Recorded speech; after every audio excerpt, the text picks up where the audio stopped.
안녕하십니까. 세상에 일어나는 모든 일들을 곱씹어 보는 맛있는 뉴스입니다.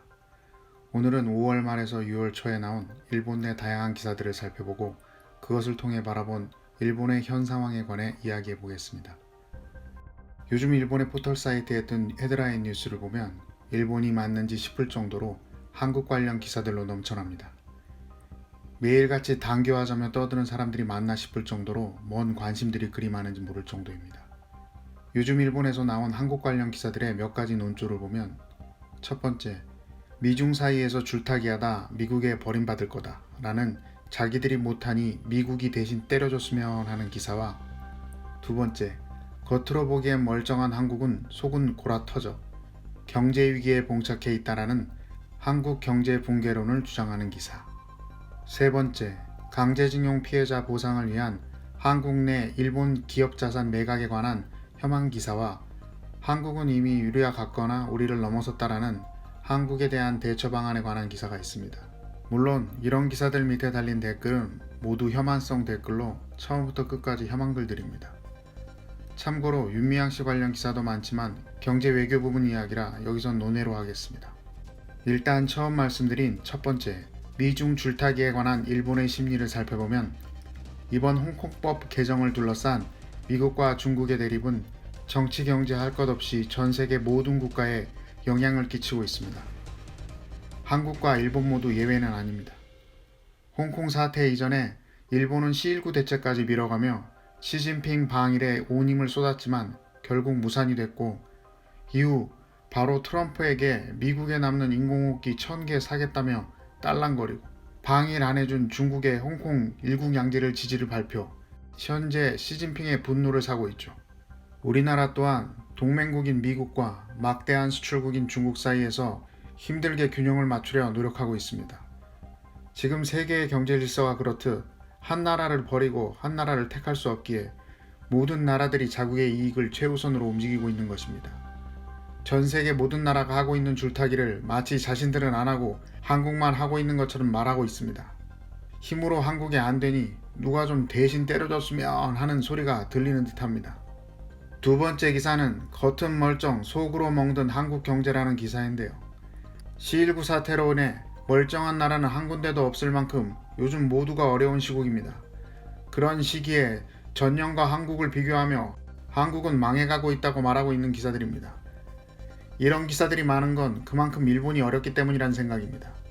한국의 경제지수가 마이너스 성장을 기록하고 지난 IMF 외환위기 때처럼 외화 부족을 겪게 되며 C19로 일본을 도와주는 척하며 통화 스와프를 원할 거라는 일본 내두익들의 상상을 기사화한 거라 보여집니다.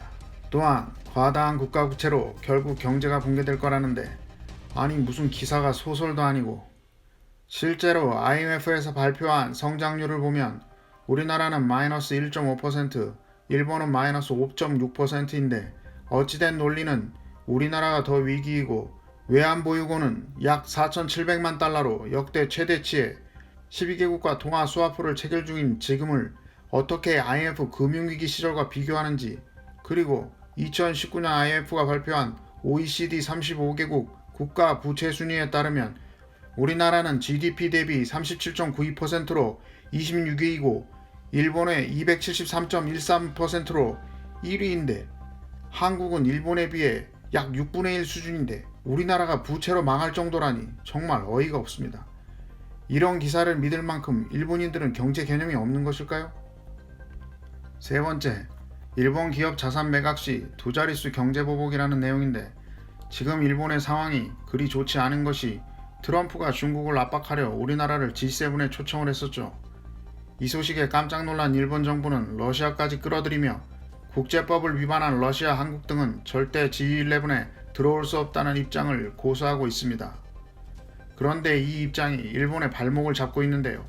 현재 일본 정부 인사들이 거론한 제재 카드 몇 개를 살펴보면 관세 인상, 송금 정지, 비자 발급 정지, 한국인 취업준비생 제한, 일본 내 한국 기업 자산 압류, 불화수소 등 소재의 대한국 수출 중단 등인데, 비자 발급 정지는 C19로 이미 정지 상태고 소재 수출 중단은 이미 했었고 취준생 제한은 일본 기업도 손해인 거고, 나머지 관세 인상, 송금 정지, 자산 압류를 한다면 국제법 위반이라 사실상 일본의 G11 한국 발목잡기 명분이 사라지는 것이니 딱히 우리나라에 위협이 될 만한 것들이 없다는 것입니다.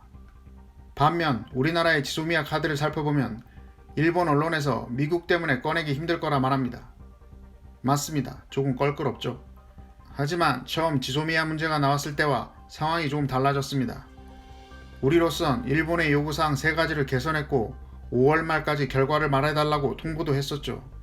하지만 일본에선 무시만 하다 WTO 제소 이야기야 마치 처음 듣는 얘기 마냥 한국이 일방적으로 이야기한다 말하고 있습니다. 우리가 노력해온 건 일본 빼고 다 알고 있는 사실이죠. 그래서 이전과 상황이 조금 다른 겁니다. 미국이 한국에만 파기는 안 된다고 말하기 곤란하다는 이야기죠. 미국 입장에선 파기는 안 된다고 할지언정 일본에게 태도 변화를 보이라 말할 가능성이 큽니다. 미국에게 늘어붙은 일본에겐 또 다른 압박이 될 거라 생각합니다. 이렇듯 일본의 언론들은 앞다퉈 한국 비관론을 이야기하고 있습니다. 마치 거울 속 자신의 문제를 말하듯이 말이죠. 이런 기사들을 몇 주간 쏟아내는 이유는 무엇일까요? 언정유착이 강한 일본의 언론이 아니 아베 정부가 무엇을 감추고 싶어 이토록 많은 혐한 기사를 쏟아낼까요? C19 팬데믹 상황에서도 늘지 않던 PCR 검사량? 많은 예산이 들었음에도 퀄리티 떨어지는 아베노 마스크? 권력을 주무르기 위해 시도하다 실패한 검찰청법 개정? 아니, 이번엔 엉성하게 떼어먹으려던 돈 때문이죠. C19 사태로 힘든 기업들을 지원하기 위해 일본 정부는 급부 지원금을 약 769억엔을 준비, 서비스 디자인 추진 협의회라는 업체와 위탁 계약을 했습니다. 하지만 이상하게도 다시 한번 덴츠라는 회사와 재위탁을 하면서 수수료로 20억엔 책정. 야당에선 재위탁으로 사업비가 부풀려져 있다며 강하게 비판하고 있습니다. 더 이상한 것은 덴츠라는 업체 또한 5개의 또 다른 업체에 위탁 계약을 하고 있다는 것과 처음 입찰을 따낸 서비스 디자인 추진협의회는 입찰 당시 C등급을 받았던 업체였고 또 다른 업체는 A등급을 받았는데도 선정되지 못했고 이를 이상하게 여겨 입찰가 공개를 원했으나 담당 부서에서는 A등급 업체의 입찰가를 안 보이도록 검정색으로 가려 제출했는데 업체들의 정보보호 차원이라고 말했다고 합니다. 솔직히 이 정도 뉴스면 우리나라 일면을 장식할 뉴스거리인데 일본에선 포털 일면 어디에도 없는 걸 보면 일본이 망조가 들었구나 하는 생각뿐입니다. 그리고 돈을 슈킹하려면 치밀하게 해야지 이렇게 엉성하게 돈을 먹으려 하다니 참 어이가 없습니다. 이번 사건이 어떻게 처리될지 앞으로가 궁금해집니다. 오늘 영상이 지금의 일본을 이해하시는데 도움이 되셨길 바랍니다. 구독, 좋아요, 알림 설정은 콘텐츠 제작에 큰 도움이 됩니다. 감사합니다.